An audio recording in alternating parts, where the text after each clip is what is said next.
merci de ton accueil. Merci déjà du travail que nous avons entrepris ensemble et évidemment, merci de tes mots. Ils comptent, ils sont importants pour nous et tu le rappelais, cet accueil ici symbolique depuis 2001 est pour nous évidemment essentiel. Mes chers amis, alors si je me mets à vous citer les uns et les autres, je vais forcément me faire tirer les oreilles parce que je vais en oublier. Je vois quelques anciens ministres, cher André, je vois, ça y est, je commence à les citer, je vois des collègues du conseil régional, j'ai Marie-Pierre, j'en ai vu d'autres par ici, je vois évidemment énormément de collègues maire d'arrondissement, maire de la Petite Couronne, également, et j'en suis très fier, maire de la Grande Couronne, mon ami Michel Telet, je crois qu'on peut l'applaudir très très fort, qui a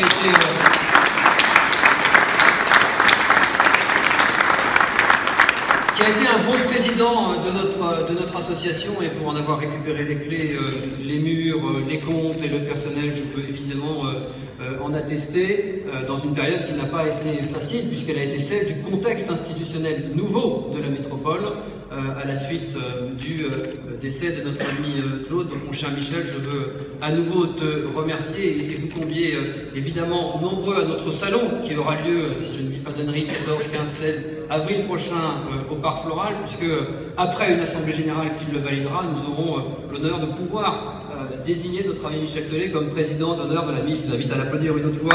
Il le mérite vraiment largement.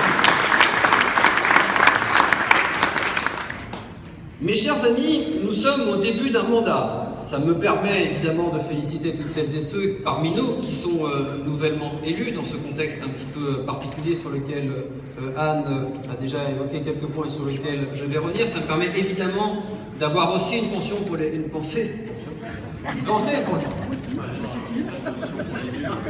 les hommes ou les versos plutôt, hein. C'est comme ça que ça marche. Bah si, ça reste souvent.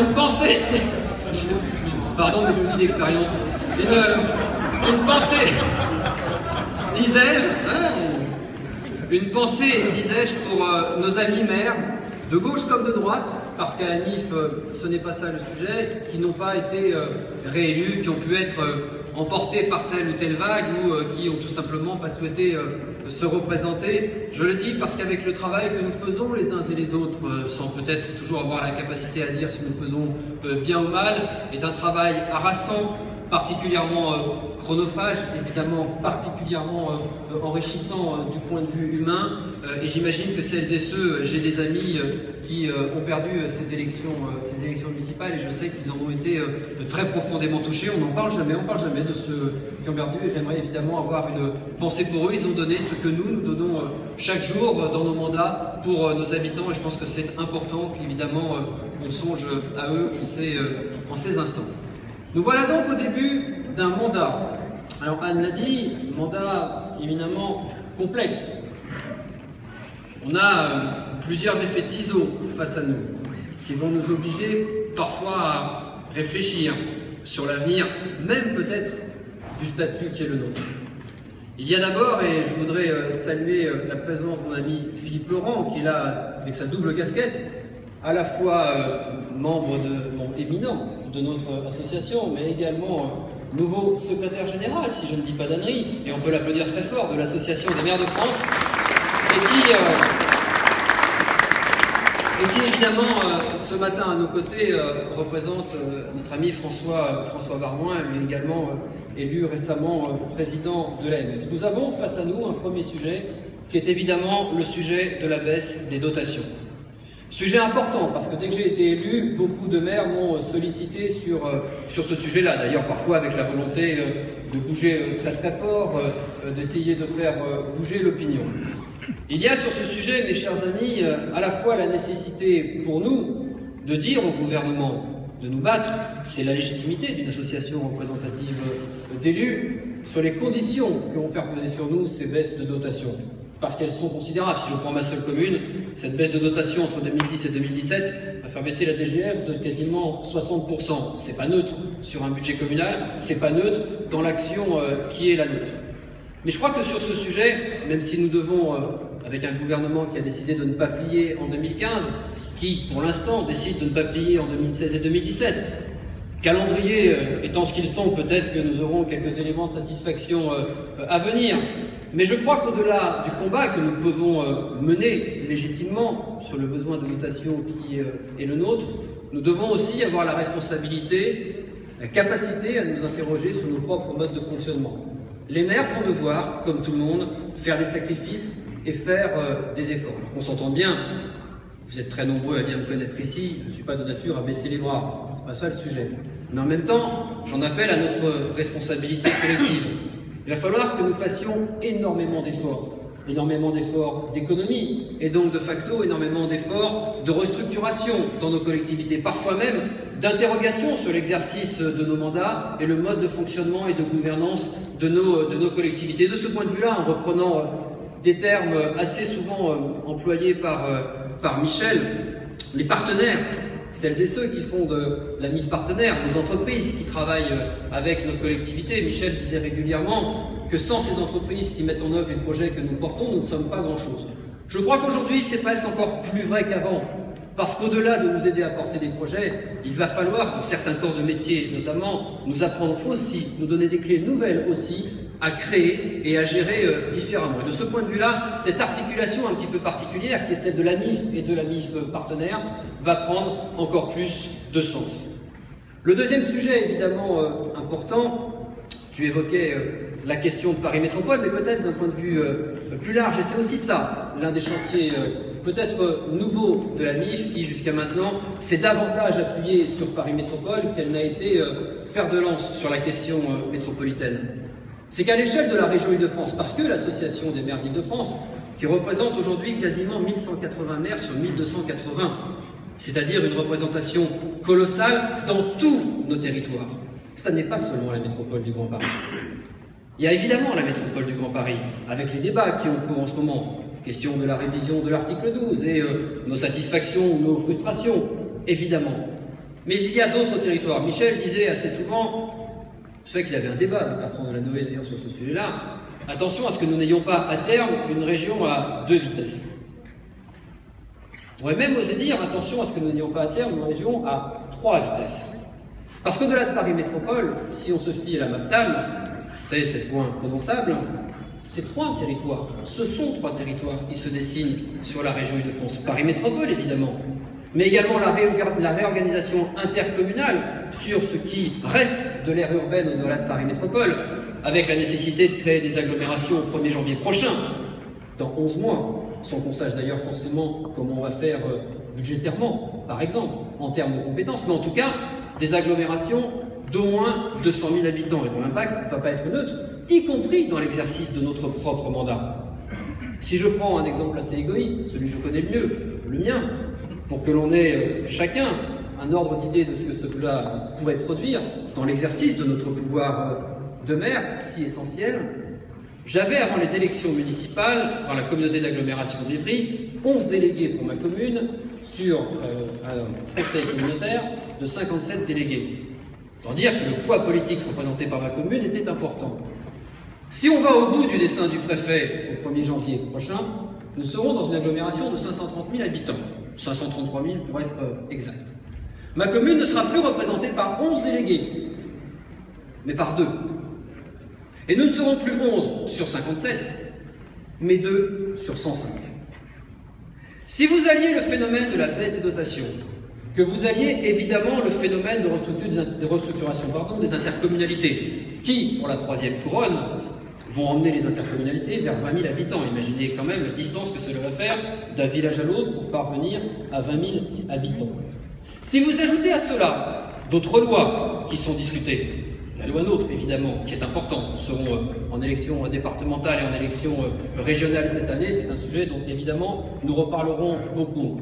Si on se réfère à la loi Allure, par exemple, avec le transfert quasi automatique dorénavant des PLU vers les intercommunalités au 1er janvier 2017, imaginez dans quelles conditions, entre la campagne électorale que nous avons pu faire les uns et les autres, quelles que soient nos tendances politiques il y a quelques mois, et l'application réelle de notre mandat en cours de mandat.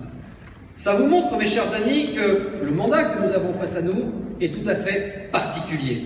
Nous n'avons, me semble-t-il, jamais autant changé de choses dans nos institutions en aussi peu de temps. Alors évidemment, ça crée de l'anxiété. Évidemment, aujourd'hui, on se demande comment on va pouvoir le réaliser. Mais enfin, on sait tous que c'est dans les périodes de crise, dans l'urgence, que finalement, on invente les meilleures choses. Il va donc nous falloir, pendant ce mandat-là, inventer. Il va évidemment nous falloir nous battre sur tout un tas de sujets, je l'évoquais tout à l'heure, mais il va aussi falloir que l'on invente. C'est la raison pour laquelle, face au calendrier qui est le nôtre, nous avons décidé avec le bureau de notre association, qui a été profondément renouvelé, avec son conseil d'administration, qui lui aussi a été profondément renouvelé, de changer un petit peu la dimension et le mode de fonctionnement de notre association. C'est la raison pour laquelle, par exemple, les commissions telles qu'elles existaient par le passé il y a encore quelques mois vont être particulièrement revues et corrigées. Et pour la première fois, puisque ce n'était pas un axe de travail de la MIF, elles vont avoir chacune comme mission de produire. Nous sommes dans une période où, au-delà de simplement se battre, il va nous falloir produire, amener du débat. Nous sommes aussi une association de lobbying, il va donc falloir créer et vendre ce que nous créons. C'est la raison pour laquelle d'ailleurs, à compter de 2016, nous ferons également évoluer notre salon, où avant il y avait, vous connaissez ça très bien, des tables rondes. Il y aura dorénavant un rendu du travail des commissions sur des productions précises sur lesquelles nous pourrons débattre, ainsi porter des positions politiques fortes. Voilà à peu près, mes chers amis, ce que nous allons à la MIF en 2015 initier. Alors évidemment, les membres très présents, les élus, les partenaires savent déjà quel est notre calendrier de travail qui est colossal, que j'ai plutôt tendance, c'est une tendance maladive chez moi, à alourdir chaque semaine. Mais je compte évidemment sur vous toutes et tous. Je compte sur votre participation très forte, parce que Anne avait raison de le dire. Si on n'est pas tous ensemble dans ces changements-là, si on ne réfléchit pas tous ensemble, très franchement, nous n'y arriverons pas. Il faut quand même, au-delà de ces travaux, que l'on se souvienne, que d'ailleurs parfois peut-être, nous cassions quelques idées reçues auprès de la population qui finalement a tant de plaisir parfois à dénigrer ses élus, pour rappeler quelle est notre importance sur le terrain et à quel point nous pouvons évidemment évoluer, accepter de réfléchir, mais ne pas céder dans notre perte de repères local surtout. Il y a 36 700 communes dans ce pays. On nous dit assez régulièrement que la vie politique en France coûte une fortune, qu'il y a trop de communes, qu'il y aurait 40% de communes en France, 40% des communes européennes, pardon, qui seraient en France. Et que, évidemment, dézinguer les communes, ça pourrait être, dans ce fameux millefeuille institutionnel, une bonne solution. Rappelons à nos concitoyens que près de 90% des élus communaux en France sont des bénévoles. Rappelons que quand nous faisons une liste aux élections municipales, nous allons recruter qui ? Des présidents d'associations, des entraîneurs de foot, des présidents de syndics de copropriété, des représentants de parents d'élèves, bref, toutes celles et ceux qui font le lien social.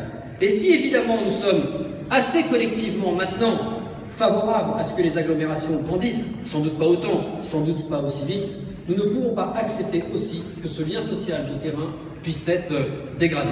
Voilà donc le schéma de travail que je nous propose pour ces prochaines années, évidemment pour cette année. J'en ai presque fini, puisque nous changeons, puisque nous sommes à un renouvellement de mandat, puisque nous avons devant nous une charge de travail assez colossale. La MIF, en interne, du point de vue administratif, va également beaucoup muter dans les semaines qui viennent. C'est la raison pour laquelle j'aimerais qu'on applaudisse très fort notre ami Thierry Staron, qui est par ici, qui a été... Il est là.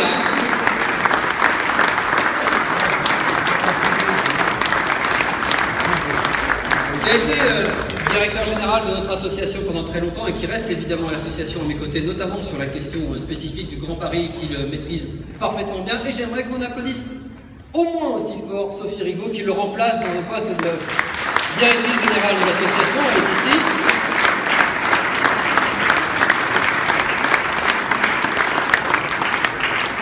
Je lui mets fidèle parce qu'elle est d'abord beaucoup plus mignonne que moi et elle est au moins aussi connue que moi, sinon plus. Et j'aimerais enfin qu'on lui fasse une, je ne l'ai pas vue, j'imagine qu'elle est ici, mais une ovation extraordinaire. J'aimerais qu'on pense à notre amie Françoise Millet, qui est un pilier de l'association et qui partira à la retraite dans 7 jours. Donc j'aimerais qu'on l'applaudisse très très fort.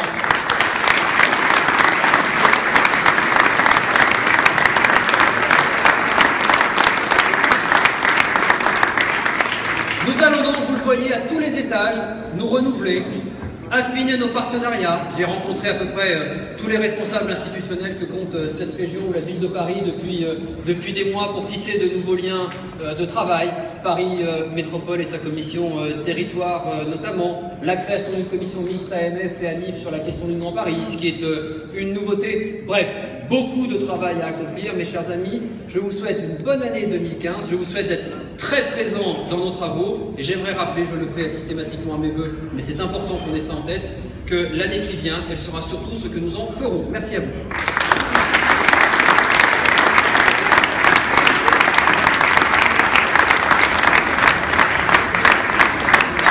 Mesdames et messieurs,